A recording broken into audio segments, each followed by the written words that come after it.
मैं अभी रुका हुआ हूँ एक जापानीज घर में और एक जापानीज फैमिली के साथ।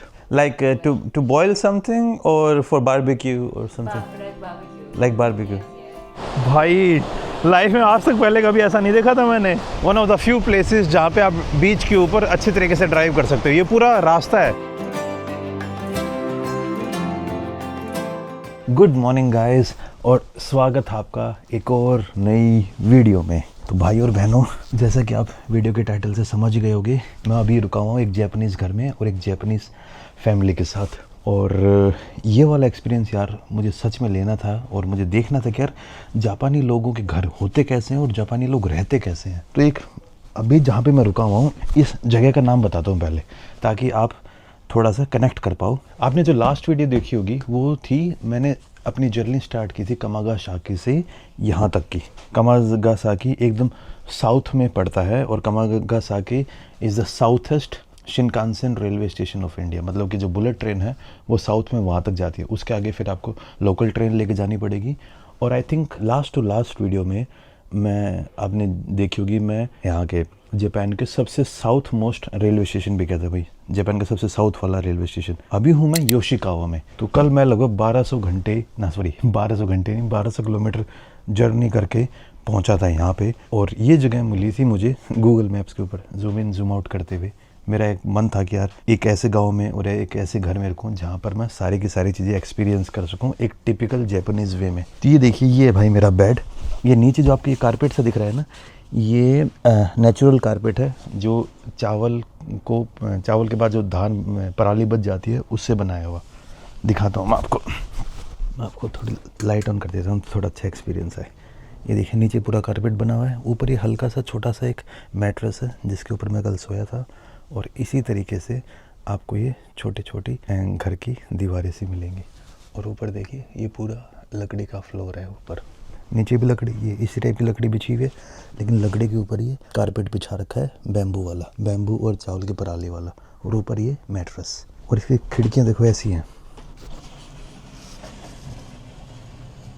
बस इसी तरीके से भाई।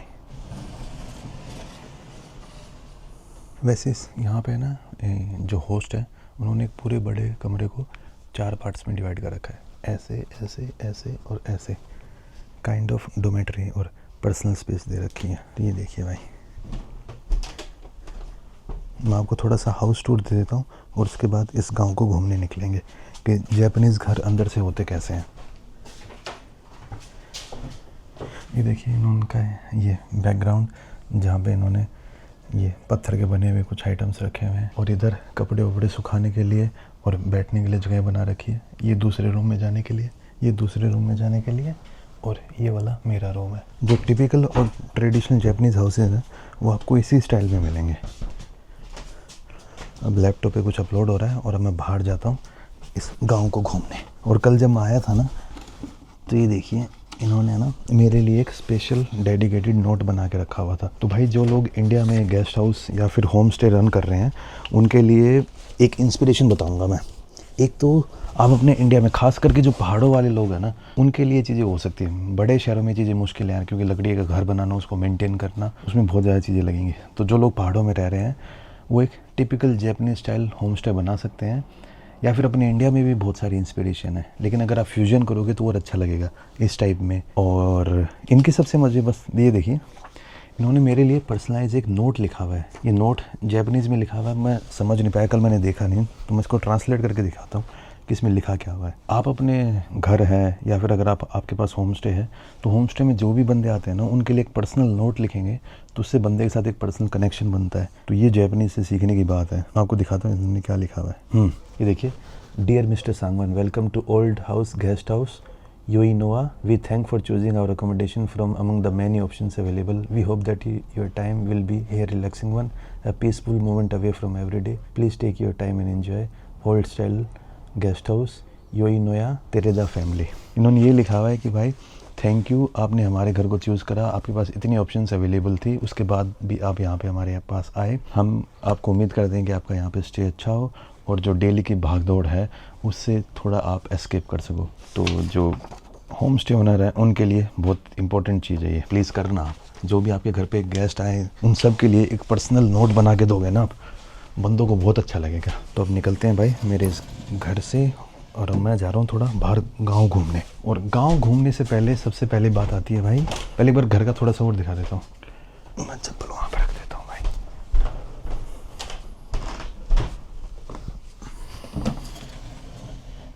ये देखिए, ये दूसरी स्पेस सेपरेट सिर्फ पर्दों से, ऐसा कुछ अलग से किया हुआ नहीं है। तो एक स्पेस के बस दूसरे में आराम से चली जाएगी। लेकिन ये एक फील है भाई जापान के अंदर। और इस घर का जो मेन हॉल है वो इस तरीके से दिखता है।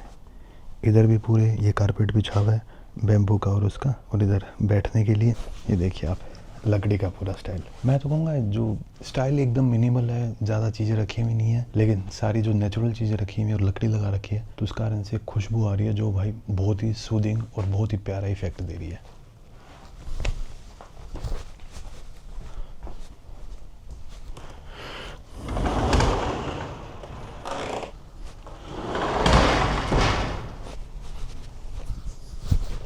भाई जापान के अंदर भी है ना वही स्टाइल है अपने इंडिया के जैसा। ये कल जूते धो के लेके आया था भाई, फाइनली अब एकदम साफ़ हो चुके हैं। नीचे से भी देखो ठीक ठाक साफ़ हो गए। हाँ, जापान के अंदर भी वही अपने जैसे इंडिया में स्टाइल है ना कि चप्पलें बाहर की चप्पल बाहर के जूते घर के अंदर नहीं लेके आनी, सेम आपको जापान में मिलेगा। और नॉट जस्ट जापान, एशिया की लगभग कंट्रीज़ के अंदर यही कल्चर फॉलो होता है। अब भाई निकल गया हूँ मैं आज अपने इन आसपास जो गांव हैं उनको एक्सप्लोर करने। यहाँ पे ना मुझे लगता है बारिश ज़्यादा होती है, तो इसीलिए ना जितने भी घर हैं उन सब की पे वो जो ऊपर वाली जो शेप है ना छत की, वो प्लेन नहीं है, वो ऐसे मतलब कि वो काइंड ऑफ डोम शेप में बना हुआ है ताकि पानी आसानी से नीचे आ जाए। और ये सेम सीन आपको अपने नॉर्थ ईस्ट में भी मिलेगा। जापान की बहुत सारी जो वेजिटेशन है, बहुत सारा जो क्लाइमेट है, मुझे अपने नॉर्थ ईस्ट के साथ बहुत ज़्यादा सिमिलर लग रहा है। अब मुझे लग रहा है कि मैं अपने इंडिया में बहुत अच्छी जगह पर मूव हो गया हूँ। लेकिन आज मौसम थोड़ा धूप है लेकिन गर्मी नहीं है। इधर सामने एक छोटा सा पेट्रोल पंप बना हुआ है और उधर स्टेशन है।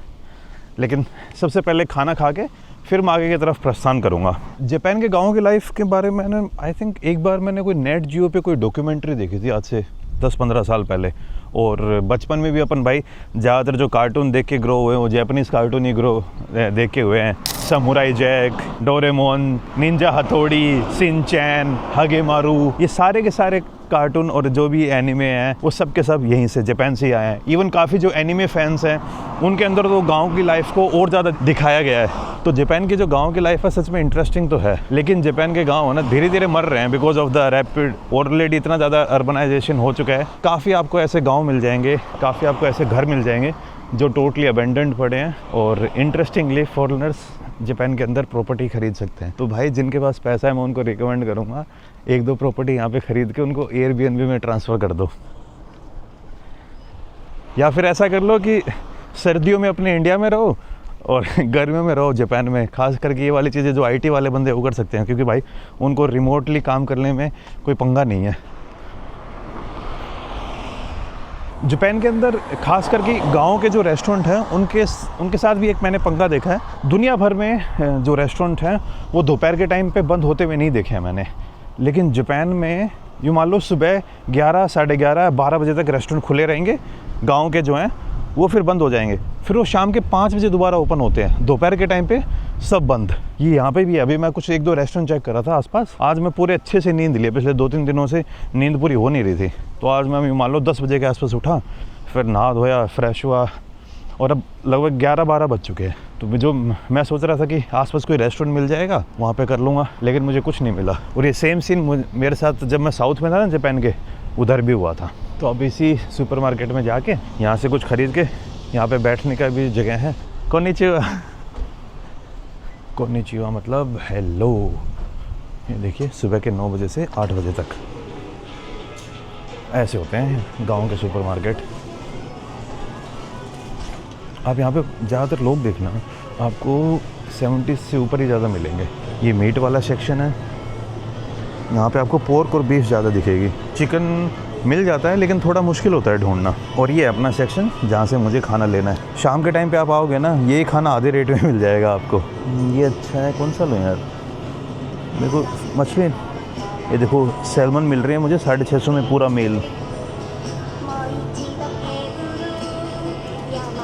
एक ये ले लेता हूँ यार, मेरे को ठीक लग रहा है, सैल्मन अच्छी मछली होती है ये। और साथ में एक सैलेड और ले लेता हूँ। ये देख लीजिए भाई, ये मेरा खाना हो गया। नीचे वो सैल्मन और चावल, बीच में फिर मैंने चिकन लिए थोड़े से, रोस्टेड चिकन है ये, और ऊपर ये एक छोटा सा डेजर्ट।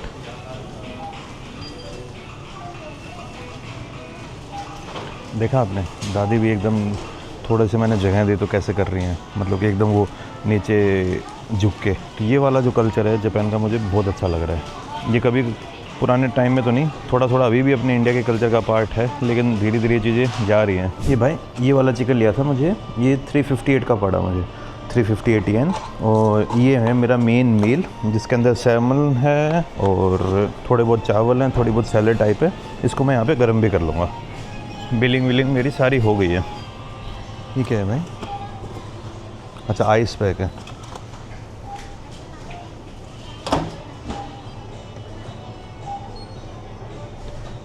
सुमिमासे, can on how? या अरिगातो। नहीं भाई, यहाँ पे मैंने लगा दिया है बना, मुझे समझ नहीं आया था जापानीज़ में लिखा हुआ है यार। ये देखिए भाई, ये हो गया मेरा ब्रेकफास्ट और लंच दोनों ही मान लीजिए आप। इसमें स्पेशली एक छोटी सी चीज़ और दे रखी है, इसके अंदर आई थिंक ये सोया सॉस है। जापान के जो सैमन है ना वो काफ़ी अच्छी मानी जाती है, तो आज पहली बार मैं जापान की जो सैमन है वो भी ट्राई करने वाला हूँ। नहीं, एक बार ट्राई की थी, एक दिन मैं सुशी खाई थी एक बार, तब ट्राई किया था। और साथ में मैंने चाय भी ले ली है। जापान के अंदर है ना ये ग्रीन टी और ब्लैक टी आपको ईजिली इस टाइप में मिल जाएंगी, जिनके अंदर 80% जो आपको इस टाइप की चाय मिलेंगी सुपरमार्केट के अंदर, उनके अंदर शुगर नहीं होती है, एडिड शुगर नहीं है। तो ये भी अपने इंडिया में एक अपॉर्चुनिटी है, अगर कोई बनाना चाहे तो ग्रीन टी के नाम पे आप अच्छा खासा बेच सकते हो। और जापानीज़ अपने स्टैंडर्ड को लेकर अच्छे खासे हैं। और अब भाई शुरू करते हैं मेरा आज का खाना। मेरे से ये जो फ़िश का ये है ना ऊपर स्किन, ये नहीं खाई जाती, मेरे को अच्छी नहीं लगती, तो इसको निकाल देता हूँ मैं साइड में। और जापान की सैल्मन खा के देखते हैं भाई कैसी होती है।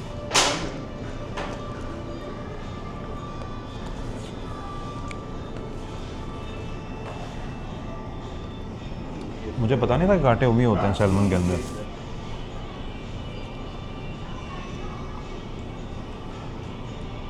भाई खाना कंप्लीट हो गया है और बस अभी एक बार वापस से मेरे गेस्ट हाउस में जाके मुझे पावर बैंक लेना। अगर मान लो मुझे ज़्यादा टाइम लग गया तो एटलीस्ट मेरे पास बैटरी हो और सारी चीज़ें हों। और उसके बाद अपने निकलेंगे यहाँ के एक निमत कम से कम 3 या 4 जो गांव है ना उनको भी देखने जाऊँगा। और अगर गांव के अंदर जो छोटे छोटे कैफ़े बने होंगे अगर वो खुले मिल गए तो उनमें बैठ के चाय पीना या फिर कॉफ़ी पीना, और उसके थ्रू आप लोगों को भी दिखाऊंगा कि भाई यहाँ पे जो छोटे छोटे कैफ़े हैं गाँव के अंदर वो किस तरीके के होते हैं और किस तरीके के नहीं। जापानीज़ के अंदर चाय की भी एक सेरेमनी बोलते हैं जो बहुत फेमस है, लेकिन वो वाली इतनी फेमस नहीं है कि मुझे दिखे, मैंने अब तक नहीं देखी है। आई थिंक वो बताते हैं क्योटो में ज़्यादा फेमस है, तो कल मैं यहाँ से क्योटो की तरफ ही जाने वाला हूँ, तब देखते हैं कैसा होगा कैसा नहीं। So the name is Irori. Irori, yes. Irori. Yes, or the Japanese. Yes, tradition. You still use it or no? I still use it. Sometimes or every day? Sometimes I guess I want to use this. Uh-huh. Like to boil something or for barbecue or something? Like barbecue. Like barbecue. Yes, yes. And this for tea? Fire, yes. You use this Uh-huh. and Ah, fire okay. and on the eat Huh? and some vegetable, mushroom, fish. In India also we have I live in northeast India, Yes. so northeast. Yes. So in that area there are many tribe people like tribals. They have same like this. Oh, really? Same like in the center of the house they have a place for fire, and they do cooking like this, and they sit on the floor like this. Oh, Yeah. So this is called irori. oh, yes, irori. Irori. And what's the name of the the rooms, the concept of sleeping on the floor? Tatami. Tatami. Tatami. Tatami. Yes. And Like floor. you also sleep on tatami or you sleep on the bed now? Yeah. A bed. Bed. Yes. Not tatami. Yes. Ah, But I like tatami. tatami. Mm. It's good for your back, yeah? It's straight and. Yes. Little cold. Uh-huh. So better for hot day. हाँ. Summer. And during winter time, there is a snowfall, Yes, yes. a lot or sometime. No, every day. Every day? Every day, but not. Not too much. Yes, yes, too much. Ah, About 20 or 30 centimeters. 20 or 30 centimeters. Yes, yes. Okay. Okay. Arigato. This is very irori. Okay. Bye bye. You need help? Okay, okay. Hey, sure.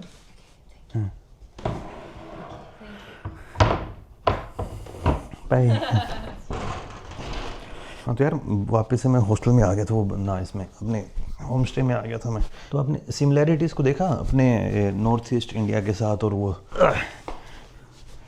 Not just north east, even Uttarakhand में मैंने इतना नहीं देखा ये वाला culture. Uttarakhand में तो चूल्हे वाला ज़्यादा है, लेकिन हिमाचल के जब आप गांव में जाओगे तो वहाँ पे भी इसकी जगह, इरोरी की जगह आपको वो मिलेगा, क्या नाम है, बुखारी. जैसे आप लद्दाख में जाओगे, हिमाचल में स्पीति वाली साइड जाओगे, तो क्योंकि ठंड वहाँ पे ज़्यादा पड़ती है, तो बीच में वो रख देंगे और उसी से घर भी अच्छा खासा गर्म रहता है, और लोग खाना वाना बनाना और वो सारी की सारी चीज़ें भी इसी में करते हैं. ये देखिए नाला बना हुआ है गांव का ये, और इसके अंदर एकदम फ्रेश पानी बह रहा है भाई. और ये कोई फेमस टूरिस्टिक गांव नहीं है. कई जगह तो कई बार सुना है मैंने कि कुछ कंट्रीज़ क्या करती हैं, जो जगह ज़्यादा फेमस हो जाती है ना, उनके अंदर साफ़ सफाई रखना और वो सारी चीज़ें लोग करने लग जाते हैं. लेकिन ये वैसा गांव नहीं है भाई. कोई नहीं जानता इस गांव के बारे में इतना, लेकिन बस यहाँ पे ये जगह बनी हुई है, और इसी को लेके फिर आपको साफ़ सफाई फिर भी अच्छी दिख जाएगी. और यहाँ पे लगभग जो घर हैं अपने इंडिया जैसे नहीं है. छत की बात नहीं कर रहा हूँ मैं. जैसे अपने इंडिया में ज़्यादातर जो अब घर बनते हैं वो सीमेंटेड है, और इवन नॉर्थ ईस्ट में भी अब यही हो गया है कि जिन लोगों के पास पैसा होता है वो फिर सीमेंटेड घर बना ही लेते हैं.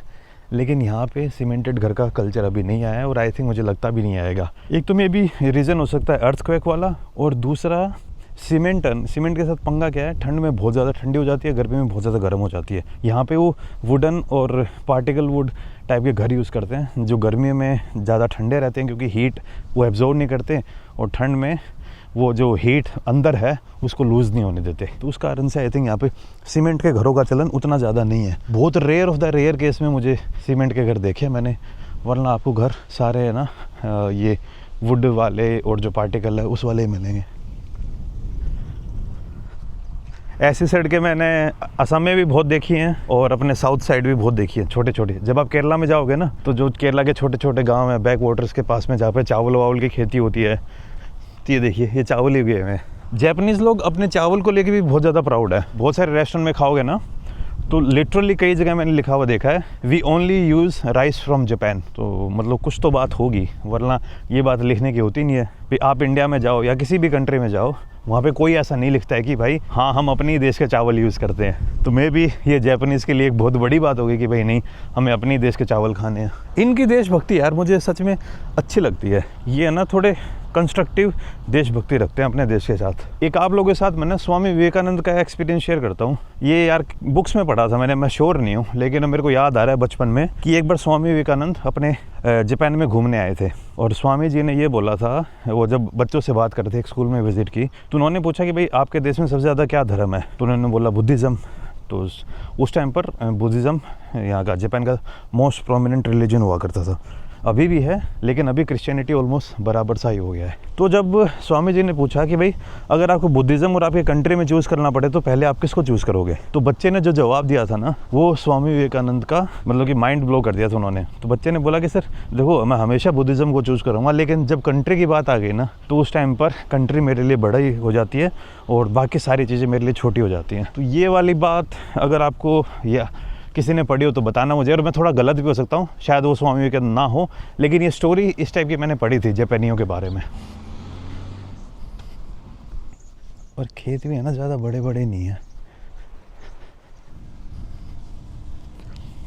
ये I think canal system, canal ही लग रही है. हाँ, जो यहाँ पे चावल वावल की खेती हो रही है उसको पानी तो चाहिए ही होगा ना. और भाई कैनाल भी पूरी इंटीग्रेटेड टाइप बना रखी है.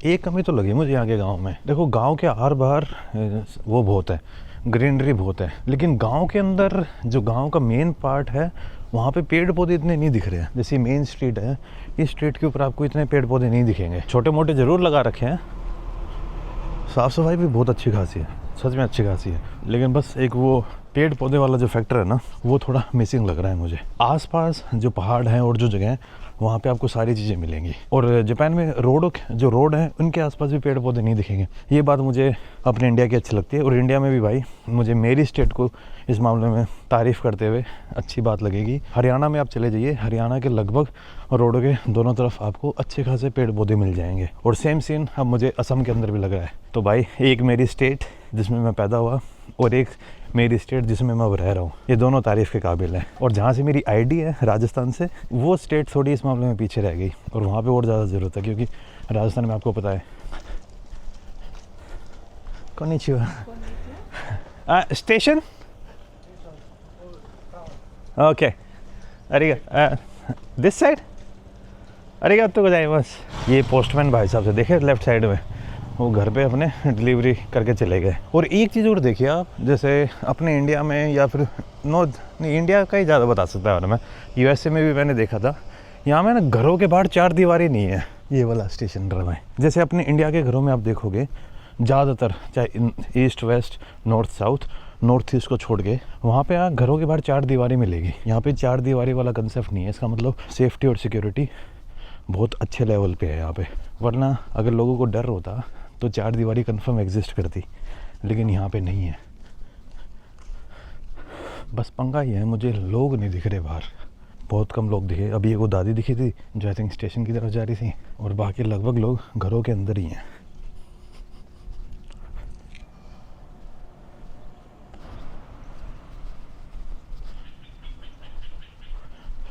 अपनी साइड बसों के ऊपर अपनी डिपेंडेंसी ज़्यादा है। जापान के गांव में मुझे बस नहीं दिख रही है अभी तक।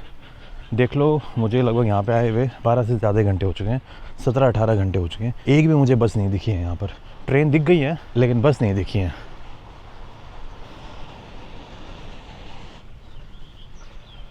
और स्टेशन पे ना यहाँ पे पार्किंग अच्छी खासी बना रखी है। तो अगर मान लो कोई बंदा दूसरे शहर में काम करने जाता है, कुछ करने जाता है, तो अपनी गाड़ी वो यहाँ पे पार्क करके जा सकता है। ये डेडिकेटेड गांव के स्टेशन की पार्किंग है। यहाँ पे अपनी गाड़ी खड़ी कर दी, और ये साइकिल के लिए भी एक स्टैंड सा बना रखा है, वहाँ पे अपनी साइकिल खड़ी करके चले गए। इधर भी है और उधर भी है। पार्किंग में गाड़ी देखिए आप, किसी ने भी इधर उधर करके नहीं लगा रखी, एकदम सीधी सपाट पार्किंग। और ये है भाई यहाँ का, इस गांव का रेलवे स्टेशन योशिकावा। अब आप इस गांव के जो लोकेशन वो समझ गए होंगे। ये है टोक्यो। देखिए आप, फिर से बता देता हूँ, दिस इज़ टोक्यो और दिस इज़ योशिकावा। टोक्यो पड़ता है वेस्ट कोस्ट की तरफ, ईस्ट कोस्ट की तरफ टुवर्ड्स पैसिफिक, और योशिकावा ये पड़ता है वेस्ट कोस्ट की तरफ टुवर्ड्स सी ऑफ जापान। यहाँ पे भाई अब अगली जो अपनी ट्रेन है वो आने वाली है। ट्रेन का टाइम आपको एक बार थोड़ा बता दो, तो ट्रेन आएगी 16 मिनट बाद। अब बस ये पूछना है कि इसी स्टेशन पे आएगी या उधर आएगी। और यहाँ पे एंट्रेंस कैसे होती है कि आप अपने फ़ोन को, या आपके पास जो यहाँ का आपका पास होगा या फिर आपका कोई कार्ड होगा, वो यहाँ पे आपको टैप करना, टच योर आईसी कार्ड, यहाँ पे एंटर करके फिर आपकी स्टेशन के अंदर एंट्री हो जाएगी। लेकिन मुझे इस चीज़ की ज़रूरत है नहीं, क्योंकि मेरे पास भाई ऑलरेडी वो अपना जो जीआर पास है वो है, तो उसके थ्रू मैं ट्रैवल कर ही रहा हूँ अच्छा खासा। जैसे पार्किंग इस साइड बनी हुई है ना, सेम पार्किंग आपको उस साइड भी मिलेगी और उस साइड साइकिल के लिए भी मिलेगी। दोनों तरफ सीन है ये। इस साइड वाले के लिए पार्किंग इधर है और इस साइड वाले के लिए पार्किंग उधर बना रखी है। और गांव के ट्रैक के लिए भी एक छोटा सा पुल बना रखा है इधर। वैसे है ये सिंगल लाइन, लेकिन आगे भी, लेकिन गांव के लिए 2 प्लेटफॉर्म चाहिए, तो इस साइड भी ट्रैक बिछा रखा है। एक बार भाई फिर भी कंफर्म कर लेता हूँ कि मैं गलत प्लेटफॉर्म पे ना हूँ, मैं अपने कॉन्फिडेंस में मरा जाऊँ कि भाई इसी पे आएगी ट्रेन, और जब ट्रेन आए तो उस साइड आ रही हो। तो यहाँ पे एक अंकल जी आ रहे हैं, उनसे पूछ ही लेता हूँ मैं। सुमिमा से सुबाता है? अरे गा, तो थोड़े गुस्से से में लग रहे थे भाई साहब। ये आ गई भाई ट्रेन। स्टेशन के ऊपर भी अनाउंसमेंट होने लग गई है, ये म्यूज़िक सब बजने लग गया है। और जो यहाँ पे वो होते हैं ना बैरिगेट्स, वो भी बंद हो गए हैं। सारा ऑटोमेटेड सिस्टम है यहाँ पे। जैसे अपने इंडिया में खड़े रहते हैं ना फाटक के ऊपर, बंदे को रखना पड़ता है, अपने इंडिया में मजबूरी भी है, गवर्नमेंट चाहे कितना कर ले, बंदे इधर उधर घुस ही जाते हैं।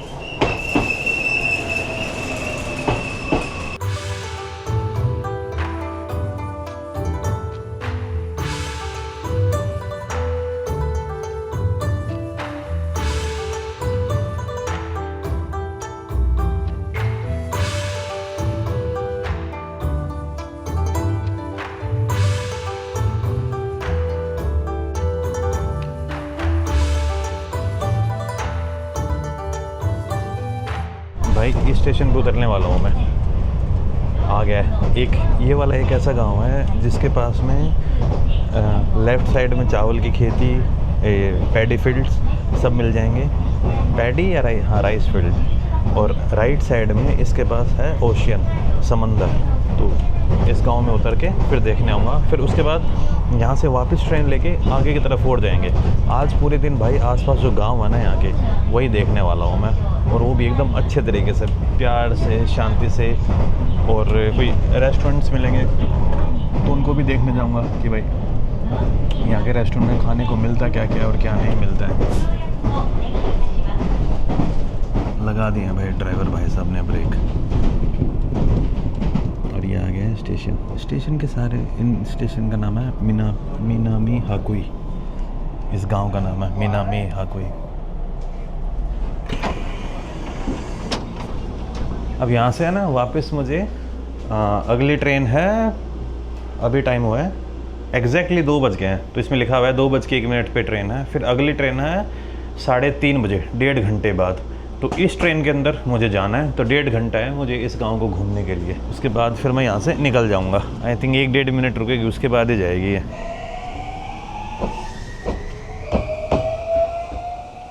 ये स्टेशन ज़्यादा बड़ा नहीं है, तो यहाँ पे आपको ना ट्रैक्स नहीं मिलेंगे, सिंगल ट्रैक ही है, और इसी पे ट्रेन रुक जाती है और चल लेती है। यहाँ पे कैमरा ज़रूर लगा हुआ है और नोटिफिकेशन और सारी चीज़ें। अब देखिए ट्रेन के जाते ही फाटक अपने आप खुल गए, लेकिन यहाँ पे टिकटिंग वाला कोई सिस्टम नहीं है। अब यहाँ पे इसके अंदर क्या डालने का है वो भी मुझे नहीं पता। और यहाँ पे भाई पार्किंग के लिए जगह बना रखी है, लेकिन यहाँ पे थोड़ा देसी टाइप वाला ही माहौल है, इस टाइप में जगह है। नहीं पार्किंग बनी हुई है भाई उधर।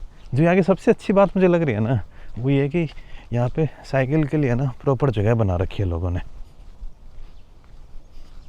ये सामने भाई इस माकोमी हाकोई का ये मंदिर है गौतम बुद्ध का। अभी इसके अंदर चलते हैं। और मैं पहली बार है कि जापान में मैं किसी मंदिर की तरफ जाने वाला हूँ, और ये गांव का मंदिर है, तो ये थोड़ा और ज़्यादा इंटरेस्टिंग। आई थिंक मंदिर के जो द्वार हैं वो तो बंद है, लेकिन मैं बाहर से आप लोगों को दिखा दूँगा।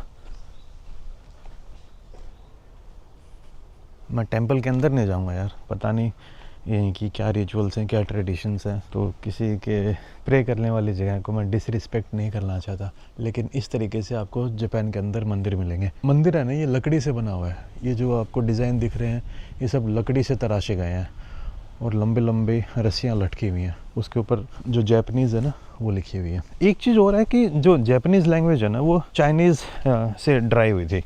अगर पुराने सेंस में देखा जाए तो चाइनीज़ पुरानी लैंग्वेज है जापानीज़ के कंपैरिजन में। ये बात मुझे भी रिसेंटली पता चली। मैं सोचता था पहले कि जापानीज़ लैंग्वेज ज़्यादा ओल्ड होगी और फिर जापान का कल्चर चाइना में आया होगा, लेकिन जब मैंने पढ़ा तो उल्टा हुआ। लेकिन जापानीज़ के कुछ स्पेशल कैरेक्टर्स हैं, पहले ही जब आप देखोगे ना तो ऑलमोस्ट सिमिलर लगेंगे आपको चाइनीज़ और जापानीज़, लेकिन जापानीज़ के कुछ ऐसे वो हैं पर्टिकुलर कैरेक्टर्स और पर्टिकुलर वर्ड्स जो आपको चाइनीज़ के अंदर नहीं मिलेंगे, और वो जापानीज़ को यूनिक बनाती है। जैसे इधर हो गया मंदिर, और अब मैं आगे यहाँ इस गांव के जो खेत है ना उनकी तरफ जाके आ रहा हूँ, और उसके बाद इस गांव का जो समंदर साइड वाला पार्ट है उसकी तरफ चला जाऊँगा।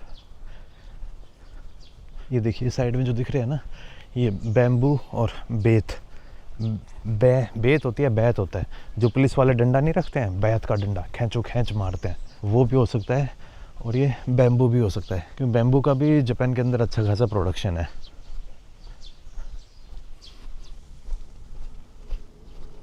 भाई एक भी आवारा कुत्ता नहीं, आवारा बिल्लियाँ ज़रूर दिखी हैं मैंने जापान में, लेकिन कुत्ते नहीं देखे। वैसे मैं थोड़े रिमोट से एरियाज़ में हूँ, लोग डर भी सकते हैं मुझे देख के। आई एम नॉट सेइंग कि डरेंगे या कि कोई डरा है अभी तक, लेकिन I am just saying hypothetically that it might be the case.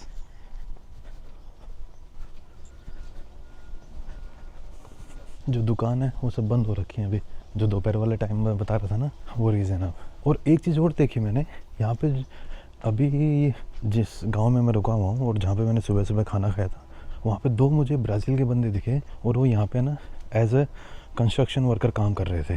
तो इसका मतलब जापान अभी धीरे धीरे खुल रहा है, क्योंकि जापान के अंदर वर्क फोर्स की बहुत ज़्यादा कमी है, और ख़ास करके जो नॉन स्किल्ड होते हैं ना, जैसे कंस्ट्रक्शन वर्कर हो गए, और उसमें आई थिंक जापान में बाकी कंट्रीज़ वाले अब आने लग गए हैं, क्योंकि अगर शॉर्टेज होगी तो भाई इकोनॉमी सफ़र करेगी ही करेगी। ये भाई ग्रीन हाउस वाला घर, और ये पहुंच गए हैं भाई जापान के चावल के खेतों में। मैंने आज तक अपनी इंडिया में एक भी ऐसी स्टेट नहीं है जहाँ पे ये देखा हो कि वहाँ पे चावल नहीं होते हैं। पहले मुझे लगता था कि राजस्थान में ये नहीं होते हैं चावल, लेकिन अभी रिसेंटली मुझे पता चला राजस्थान में भी 1-2 जगह हैं जहाँ पे चावल की खेती होती है। तो अपनी इंडिया की हर स्टेट के अंदर आपको चावल मिल जाएंगे, और आई थिंक एशिया की हर कंट्री के अंदर आपको चावल मिल जाएंगे।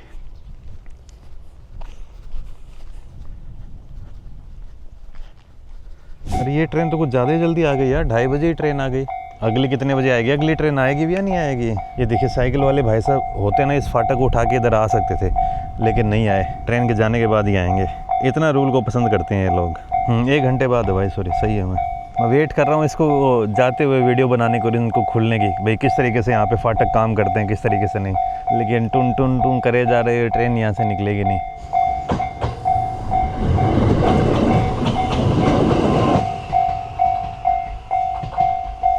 अरे खुल जाओ। कोनिचिवा। Ocean.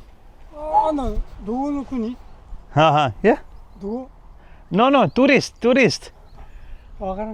Okay, English no. Okay, bye bye, सायोनारा। अंकल जी पता नहीं कुछ पूछ तो रहे थे, अब मुझे नहीं पता क्या पूछ रहे थे, वो तो जिसको जापानीज आती होगी वही बता सकते हैं।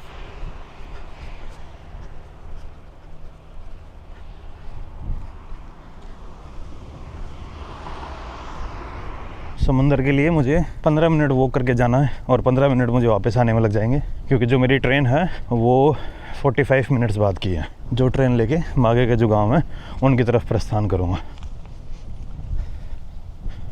मैं ये सोच रहा था कि यार जापान में बड़े रोड है या नहीं है, तो फाइनली मुझे एक 4 लेन हाईवे दिखा है ऊपर, और यहाँ पे अच्छी खासी ट्रैफिक की मूवमेंट है। वैसे मैं इस 4 लेन के नीचे से ही आया हूँ, और ये पहुँच गया हूँ भाई मैं एकदम बीच के ऊपर। और बीच के साइड में ये मिट्टी देख रहे हो आप, एकदम बालू रेत, जैसे अपने राजस्थान में होती है ना, उसी टाइप की दिख रही है, और सामने आपको समंदर दिख ही रहा होगा। अच्छा, यहाँ पे ड्राइव कर सकते हैं?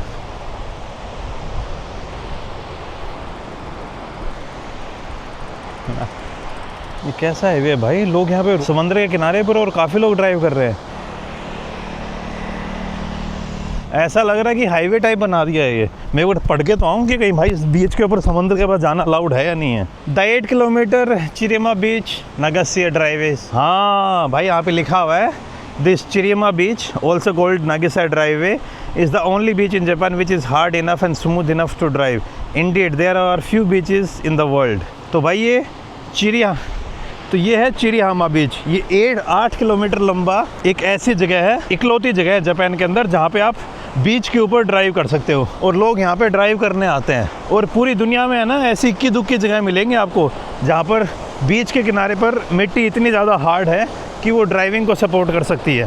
भाई लाइफ में आज तक पहले कभी ऐसा नहीं देखा था मैंने। ये देखो, छोटे वैगनर टाइप वाली गाड़ियाँ भी लोग यहाँ पे आके ड्राइव कर रहे हैं। अभी मैंने गूगल मैप्स खोल के देखा, तो गूगल मैप्स के ऊपर भी इस ड्राइवे को मेंशन किया हुआ है, और उसकी कम से कम 2500 से 3000 रेटिंग्स है। चिरियम्मा नागिसा ड्राइवे आप सर्च करना, one of the few places जहाँ पे आप बीच के ऊपर अच्छी तरीके से ड्राइव कर सकते हो। ये पूरा रास्ता है, अभी एक बार आपको गूगल पे दिखाता हूँ ताकि आपको समझ में आए। ये देखिए, चिरियम्मा नागिसा ड्राइवे पूरा एक ऑफिशियल रास्ता बना रखा है। और अगर आप गूगल के, तभी भाई मैं जूम करके देख रहा था कि मैं ये पंगा क्या है। ये आप देखिए, ये ना बीच के ऊपर इन्होंने रास्ता सा दिखा रखा है, ये पूरा ठीक। और ये यहाँ पे आगे ख़त्म हो जाता है, आगे चिरियम्मा करके शहर है उधर, और उस साइड रह गया नागिस्सा। तो आप यहाँ पे यहाँ पे आपको कोई SUV लेके आने की ज़रूरत नहीं, आप छोटे वाली गाड़ी लेके भी यहाँ पे आके ड्राइव कर सकते हो। तो अगर आपको ये रास्ता देखना है और इस रास्ते के ऊपर ड्राइव करना है तो सर्च करना स्टेशन हाकुई, और हाकुई से रास्ता स्टार्ट होता है। हाकुई के पास ही पड़ती है चिड़ियम्मा। तो देखिए इस रास्ते के थ्रू काफ़ी व्हीकल आते हैं और अंदर की तरफ चले जाते हैं। और वैसे पहली बार है जापान के अंदर में इतनी सारी गंदगी देख रहे हैं, प्लास्टिक वेस्ट और ये सारा का सारा। समंदर से ही आया है ऑफ कोर्स, लेकिन जापान में इस टाइप की चीज़ें देखने को नहीं मिलती हैं। ये देखिए,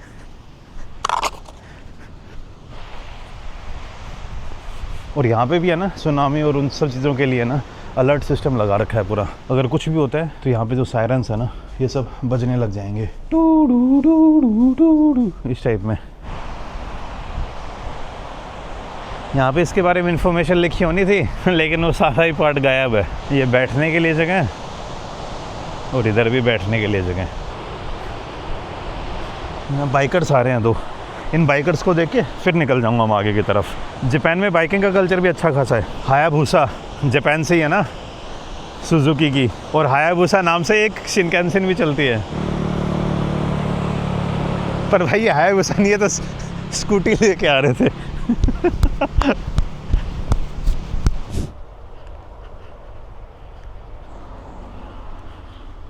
भाई वापस से रेलवे स्टेशन के ऊपर आ चुका हूँ। यहाँ से अब मेरी ट्रेन 15 मिनट बाद आने वाली है। वैसे एक वियर्ड सी चीज़ और देखी मैंने, जैसे यहाँ पे लोगों ने ना अपने छत्ते रखे हुए हैं, जो यही वाले जापान के अंदर ये ट्रांसपेरेंट अम्ब्रेला ज़्यादा चलते हैं। और कई साइकिल आप देखोगे भाई इन पे लोग भी नहीं लगा हुआ, और ये यहाँ पे पता नहीं सालों से ही खड़ी है, जंग वंग लगा हुआ है, उसके अंदर लोगों ने उसको डस्टबिन टाइप बना दिया है। ये भी काफ़ी पुरानी खड़ी हुई लग रही है, ये वाली साइकिल भी काफ़ी पुरानी लग रही है। इनमें से कुछ साइकिल ऐसा लग रहा है कि काफ़ी टाइम से खड़ी है, और बीच में इक्की दुक्की वो नई लग रही है, जैसे वो वाली पुरानी है। तो ये वाला कस्टम या ये वाला सिस्टम मुझे समझ नहीं आया। ये वो जो अभी आपने थोड़ी देर पहले वीडियो में मंदिर देखा था ना, वो मंदिर यहीं पर इसके पास ही था।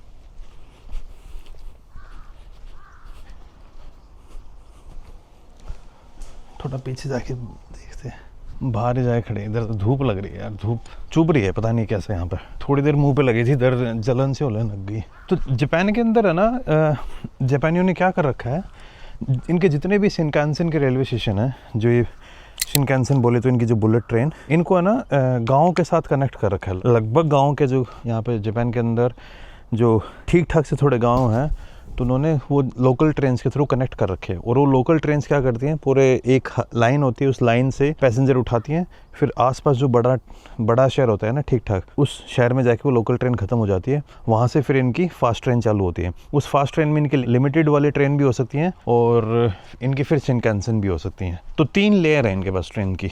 एक तो वो 4 लेयर मान लीजिए, ट्रैम और मेट्रो, जो भाई शहरों में, बड़े शहरों में मेट्रो हो जाएंगी और छोटे शहरों में ट्रैम मिल जाएंगे आपको, जैसे हिरोशिमा और नागासाकी में देखा था। फिर आती है इनकी लोकल ट्रेन्स, जो इनके गाँव के साथ कनेक्ट करती है।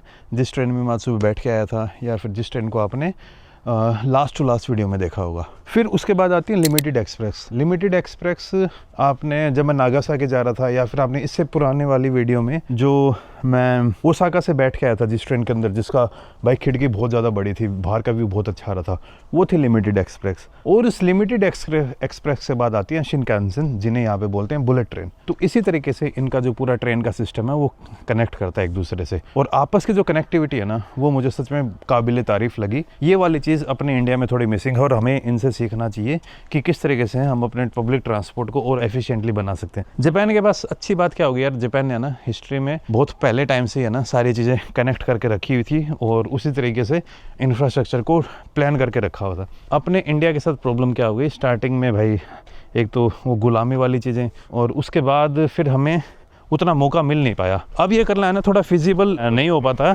क्योंकि अब ज़मीनों के रेट इतने ज़्यादा बढ़ चुके हैं कि वो एक्स्ट्रा कॉस्ट बहुत ज़्यादा बढ़ जाएगी। गवर्नमेंट ट्राई कर रही है, लेकिन यूँ मान लीजिए भाई, दिल्ली में जैसे बड़े शहरों में छोटी सी भी ज़मीन खरीदने के लिए ना आपको बहुत ज़्यादा पैसे चाहिए होंगे। अब देखना, ये इस लाइन के ऊपर लिमिटेड एक्सप्रेस भी आती है। अभी उस साइड से ना लिमिटेड एक्सप्रेस आ रही है, आई थिंक, या लोकल है, देखो क्या है। ये मेरे वाली ट्रेन है, हाँ भाई, 15 बज के एकदम एग्जैक्ट टाइम के ऊपर आई है, 15:28। नानाओ जाने वाली ट्रेन लोकल ही है, यहाँ पे रुकेगी।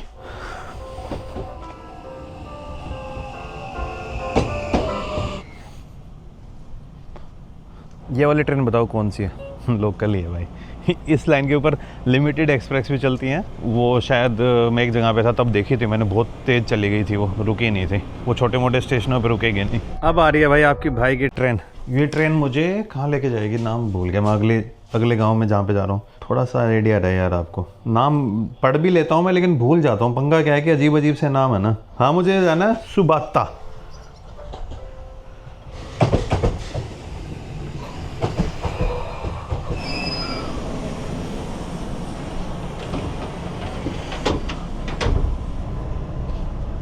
और इन गांव की ट्रेन के जो खिड़कियाँ हैं ना और साफ़ सफाई, ये मुझे बहुत प्यारी लग रही है। ये वाली जो साफ़ सफाई और ये वाली इस टाइप की ट्रेन कागोशिमा की उधर नहीं थी, उधर ट्रेन ज़्यादा गंदी थी।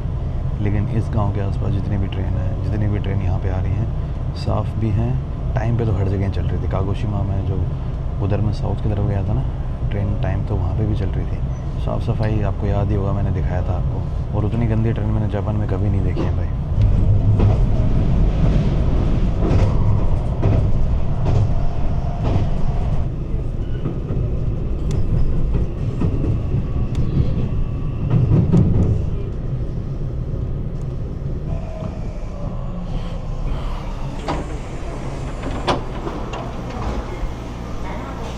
Sumimasen. Sumimasen. I want to go to Takaoka. Takaoka. Yes.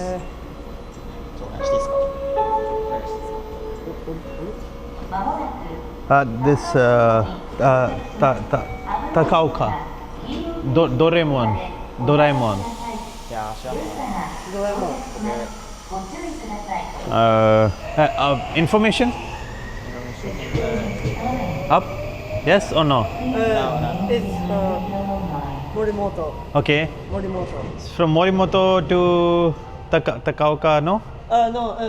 Yes. To Tomari?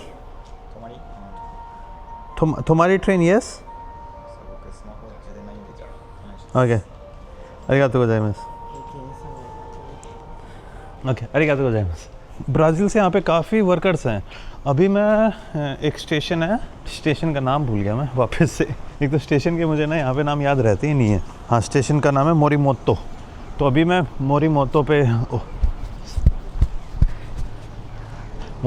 आ गया हूँ। मैंने गलती की थी, मैंने ध्यान दिया नहीं था, तो मैंने ऐसे करके उसको थैंक यू या सॉरी जो भी होता है उस तरीके से कर दिया। यहाँ पे लोग ऐसे ही करते हैं। हाँ, तो मैं हूँ मोरिमोतो स्टेशन के ऊपर। तो ये नीचे तो जा रही है लोकल लाइन और ऊपर से आपको जा रही है शिनकानसेन। जो फास्ट ट्रेन हैं उसके लिए ऊपर वाले ये ब्रिज टाइप बना रखे हैं।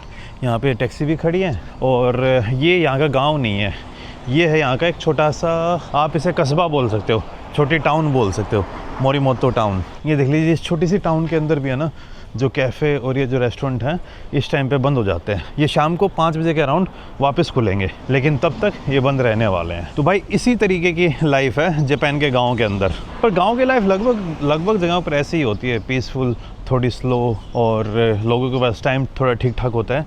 लेकिन एक चीज़ देखी है मैंने, गाँव के लोग हैं ना, जापान के गांव के लोग थोड़े और ज़्यादा शर्मीले हैं एज़ कम्पेयर टू सिटीज़। तो जब मैंने कई लोगों से मैंने बात करने का ट्राई किया, कई लोगों से मैंने हेल्प मांगने का ट्राई किया, तो उन बंदों ने ना बात को थोड़ा अनसुना किया। और इसमें ये भी हो सकता है कि उनको इंग्लिश बोलने से डर लगता हो या फिर वो हो, रीज़न चाहे कुछ भी हो, लेकिन ये मैंने फ़ील किया है यहाँ पे। ये देखिए आप, लगभग दुकानें आपको बंद दिख रही होंगी।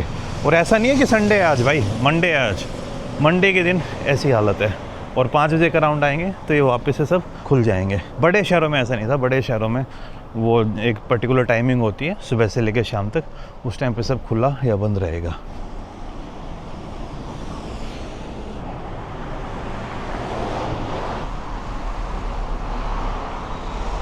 ये मोरिमोतो के स्टेशन पे पार्किंग थोड़ी ज़्यादा है, टाउन है ना इसलिए।